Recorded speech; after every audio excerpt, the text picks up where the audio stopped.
ಎಲ್ಲರಿಗೂ ನಮಸ್ಕಾರ ಸ್ನೇಹಿತರೆ ಕಂದಾಯ ಇಲಾಖೆಯಿಂದ 750 ಹೊಸ ಉದ್ಯೋಗಗಳಿಗೆ ನೇಮಕಾತಿ ನಡೀತಾ ಇದೆ ನೋಡಿ.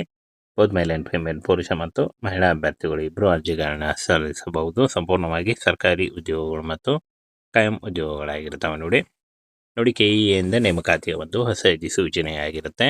ಭೂ ಸರ್ವೇಯರ್ ಹುದ್ದೆಗಳಾಗಿರ್ತವೆ ನೋಡಿ. ಈ ಒಂದು ಭೂ ಸರ್ವೇಯರ್ ಹುದ್ದೆಗಳಿಗೆ ಪುರುಷ ಮತ್ತು ಮಹಿಳಾ ಅಭ್ಯರ್ಥಿಗಳು ಇಬ್ಬರು ಆನ್ಲೈನ್ ಮೂಲಕ ಅರ್ಜಿಗಳನ್ನ ಸಲ್ಲಿಸಬೇಕಾಗತ್ತೆ. ಆನ್ಲೈನ್ ಮೂಲಕ ಯಾವ ರೀತಿಯಾಗಿ ಅರ್ಜಿಗಳನ್ನ ಸಲ್ಲಿಸಬೇಕು ಅದನ್ನು ಕೂಡ ಮುಂದೆ ವಿಡಿಯೋದಲ್ಲಿ ತಿಳಿಸ್ಕೊಡ್ತೀನಿ. ವಿಡಿಯೋನ ಕೊನೆವರೆಗೆ ನೋಡಿ. ಒಟ್ಟು ಇಲಾಖೆಯಲ್ಲಿ 750 ಹುದ್ದೆಗಳಿಗೆ ಹೊಸ ಅಧಿಸೂಚನೆಯ ಮೂಲಕ ಒಂದು ನೇಮಕಾತಿಗಾಗಿ ಅಧಿಸೂಚನೆಯನ್ನು ಬಿಡುಗಡೆ ಮಾಡಲಾಗಿದೆ. ಈ ಒಂದು ಅಧಿಸೂಚನೆಯನ್ನು ನಮ್ಮ ಟೆಲಿಗ್ರಾಮ್ ಚಾನಲ್ ಇರುತ್ತೆ ನೋಡಿ, ಅಲ್ಲಿ ಹೋಗಿ ನೀವು ಡೌನ್ಲೋಡ್ ಮಾಡಿಕೊಂಡು ಇನ್ನೂ ಹೆಚ್ಚಿನ ಮಾಹಿತಿಯನ್ನು ತಿಳ್ಕೊಳ್ಬಹುದಾಗಿರುತ್ತೆ. ಹಾಗೆ ಇಲ್ಲಿ ನೋಡಿ, ಭೂ ಸರ್ವೇಯರ್ ಹುದ್ದೆಗಳಾಗಿರ್ತವೆ. KK ಮತ್ತು RPC ಮೂಲಕ ಭರ್ತಿಯಾಗುತ್ತೆ ಅಂತ ಕೊಟ್ಟಿದ್ದಾರೆ ನೋಡಿ. ಕಂದಾಯ ಇಲಾಖೆಯಲ್ಲಿ ಖಾಲಿ ಇರತಕ್ಕಂಥ ಭೂ ದಾಖಲೆ ಭೂ ಸರ್ವೇಯರ್ ಹುದ್ದೆಗಳಿಗೆ ಹೊಸ ಅಧಿಸೂಚನೆ ಬಿಡುಗಡೆಯಾಗಿದೆ. 7 ಆಗಸ್ಟ್ 2026 ಅರ್ಜಿ ಸಲ್ಲಿಸಲಿಕ್ಕೆ ಕೊನೆಯ ದಿನಾಂಕ ಆಗಿರುತ್ತೆ. ಆನ್ಲೈನ್ ಮೂಲಕ ನೀವು ಅಪ್ಲಿಕೇಶನ್ ಫಾರ್ಮನ್ನು ಫಿಲ್ ಮಾಡುವುದರ ಮೂಲಕ ಅರ್ಜಿಗಳನ್ನ ಸಲ್ಲಿಸಬೇಕಾಗುತ್ತೆ. ಅದರ ಒಂದು ಡೈರೆಕ್ಟ್ ಲಿಂಕನ್ನು ವಿಡಿಯೋ ಡಿಸ್ಕ್ರಿಪ್ಷನ್ ಬಾಕ್ಸಲ್ಲಿ ಕೊಟ್ಟಿರ್ತೀನಿ ನೋಡಿ, ಅಲ್ಲಿ ಹೋಗಿ ನೀವು ಡೈರೆಕ್ಟಾಗಿ ಆನ್ಲೈನ್ ಮೂಲಕ ಅರ್ಜಿಗಳನ್ನ ಸಲ್ಲಿಸಬೇಕಾಗತ್ತೆ. ಹಾಗೆ ಆನ್ಲೈನ್ ಅರ್ಜಿ ಸಲ್ಲಿಸುವಾಗ ಯಾವ ಒಂದು ಡಾಕ್ಯುಮೆಂಟ್ಗಳು ಬೇಕಾಗುತ್ತೆ ಅಂತ ಅದನ್ನು ಕೂಡ ಮುಂದೆ ವಿಡಿಯೋದಲ್ಲಿ ತಿಳಿಸ್ಕೊಡ್ತೀನಿ. ವಿಡಿಯೋನ ಕೊನೆವರೆಗೆ ನೋಡಿ. ಇನ್ನು ಫ್ರೆಂಡ್ಸ, ಕರ್ನಾಟಕ ಪರೀಕ್ಷಾ ಪ್ರಾಧಿಕಾರದಿಂದ ಏನು ಕಂದಾಯ ಇಲಾಖೆಯಲ್ಲಿ ಬರ್ತಕ್ಕಂಥ ಒಂದು ಇಲಾಖೆ ಆಗಿರುತ್ತೆ ನೋಡಿ. 750 ಹುದ್ದೆಗಳಿದ್ದಾವೆ. ಉದ್ಯೋಗ ಸ್ಥಳ ಆಲ್ ಕರ್ನಾಟಕ, ಪೂರ್ತಿ ಕರ್ನಾಟಕದಲ್ಲಿ ನೇಮಕಾತಿ ಇರುತ್ತೆ. ಯಾವ ಜಿಲ್ಲೆಗಳಲ್ಲಿ ನೇಮಕಾತಿ ಆಗುತ್ತೆ ಅಂದರೆ ಎಲ್ಲ ಜಿಲ್ಲೆಗಳಲ್ಲಿ ಕೂಡ ನೇಮಕಾತಿ ನಡೆಯುತ್ತೆ.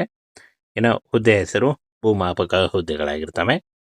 ವೇತನ ನೋಡಿ ತಿಂಗಳಿಗೆ 37,000ದಿಂದ 76,000ವರೆಗೂ ಪರ್ ಮಂತ್ ಸ್ಯಾಲರಿ ಆಗಿರುತ್ತೆ. ಇನ್ನು ಭೂ surveyor ಹುದ್ದೆಗಳಾಗಿರ್ತವೆ.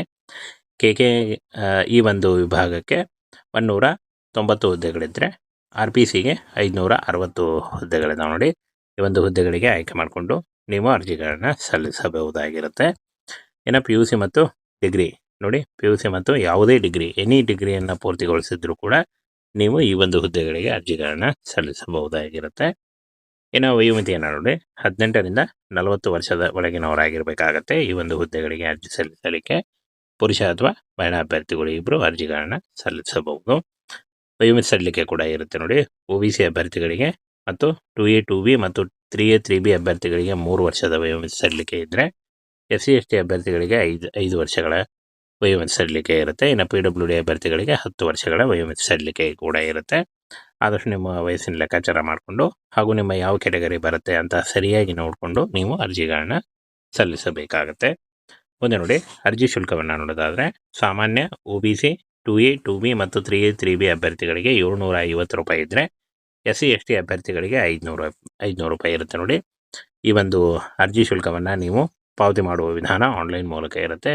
Credit card, net banking, debit card ಅಥವಾ UPIಗಳ ಮೂಲಕ ಪೇ ಮಾಡ್ಬೋದಾಗಿರುತ್ತೆ. ಇನ್ನು ಆಯ್ಕೆ ಪ್ರಕ್ರಿಯೆಯನ್ನು ನೋಡೋದಾದರೆ ಫ್ರೆಂಡ್ಸ್, ಲಿಖಿತ ಪರೀಕ್ಷೆ OMR ಮೂಲಕ ಒಂದು ಲಿಖಿತ ಪರೀಕ್ಷೆ ನಡೆಯುತ್ತೆ ಅಂತ ಕೊಟ್ಟಿದ್ದಾರೆ. ಸಹಿಷ್ಣುತೆ ಪರೀಕ್ಷೆ, ದೈಹಿಕ ಗುಣಮಟ್ಟದ ಪರೀಕ್ಷೆ, ವೈದ್ಯಕೀಯ ಪರೀಕ್ಷೆ ಮತ್ತು ಆಫ್ಲೈನ್ OMR ಪ್ರಕಾರದ ಪರೀಕ್ಷೆ ಮೂಲಕ ಆಯ್ಕೆಯನ್ನು ಮಾಡಿಕೊಳ್ಳಲಾಗುತ್ತೆ ಅಂತ ಕೊಟ್ಟಿದ್ದಾರೆ. ಪ್ರಶ್ನೆಗಳು ನೋಡಿ, 100 ಅಂಕಗಳು, 100 ಪ್ರಶ್ನೆಗಳು 100 ಅಂಕಗಳು ಇರುತ್ತೆ. ಸಮಯ 2 ಗಂಟೆ ಇರುತ್ತೆ ನೋಡಿ. 2 ತಾಸಿನ ಒಳಗಾಗಿ ನೀವು 100 ಅಂಕಗಳ ಒಂದು ಪ್ರಶ್ನೆಗಳಿಗೆ ಈ ಒಂದು ಲಿಖಿತ ಪರೀಕ್ಷೆಗೆ ನೀವು ಪರೀಕ್ಷೆಗೆ ಬರಿಬೇಕಾಗುತ್ತೆ ಅಂತ ಹೇಳಿದ್ದಾರೆ. ಪ್ರತಿ ತಪ್ಪು ಉತ್ತರಕ್ಕೆ -2.5 0.2.5 ಒಂದು ಪ್ರತಿ ಉತ್ತರಕ್ಕೆ ಋಣಾತ್ಮಕ ಅಂಕಗಳು ಇರ್ತವೆ ಅಂತ ಹೇಳಿದ್ದಾರೆ. ಇನ್ನು ಆನ್ಲೈನ್ ಅರ್ಜಿ ಸಲ್ಲಿಸಲಿಕ್ಕೆ 11/7/2026ರಿಂದ 7 ಆಗಸ್ಟ್ 2026 ಅರ್ಜಿ ಸಲ್ಲಿಸಲಿಕ್ಕೆ ಕೊನೆಯ ದಿನಾಂಕ ಆಗಿರುತ್ತೆ. ಇನ್ನು ಅರ್ಜಿ ಶುಲ್ಕವನ್ನು ಪಾವತಿಸಲು 10 ಆಗಸ್ಟ್ 2026 ಕೊನೆಯ ದಿನಾಂಕ ಆಗಿರುತ್ತೆ. ಪರೀಕ್ಷೆಯ ದಿನಾಂಕ 3 ಮತ್ತು 4 ಅಕ್ಟೋಬರ್ ಆಗಿರುತ್ತೆ ನೋಡಿ. ಇನ್ನು ಆನ್ಲೈನ್ ಅರ್ಜಿಗಳನ್ನ ಸಲ್ಲಿಸುವಾಗ caste income certificate, photo, educational documents ಮತ್ತು ನಿಮ್ಮ ಆಧಾರ್ ಕಾರ್ಡ್ ಒಂದು ಫೋಟೋ ಇಷ್ಟನ್ನು ತೆಗೆದುಕೊಂಡು ನೀವು ಆನ್ಲೈನ್ ಅರ್ಜಿಗಳನ್ನ ಸಲ್ಲಿಸಬೇಕಾಗತ್ತೆ. ಇದರ ಒಂದು ಡೈರೆಕ್ಟ್ ಲಿಂಕನ್ನು ವಿಡಿಯೋ ಡಿಸ್ಕ್ರಿಪ್ಷನ್ ಬಾಕ್ಸಲ್ಲಿ ಕೊಟ್ಟಿರ್ತೇನೆ ನೋಡಿ, ಅಲ್ಲಿ ಹೋಗಿ ಆನ್ಲೈನ್ ಅರ್ಜಿಗಳನ್ನು ಸಲ್ಲಿಸಬಹುದಾಗಿರುತ್ತೆ. ಹಾಗೇನ ಫ್ರೆಂಡ್ಸ್, ನೀವು ಏನು ಅರ್ಜಿ ಸಲ್ಲಿಸುವಾಗ ಡಾಕ್ಯುಮೆಂಟ್ಸನ್ನು ಸರಿಯಾಗಿ ನೋಡಿಕೊಂಡು ನೀವು ಅರ್ಜಿಗಳನ್ನ ಸಲ್ಲಿಸಬೇಕಾಗತ್ತೆ.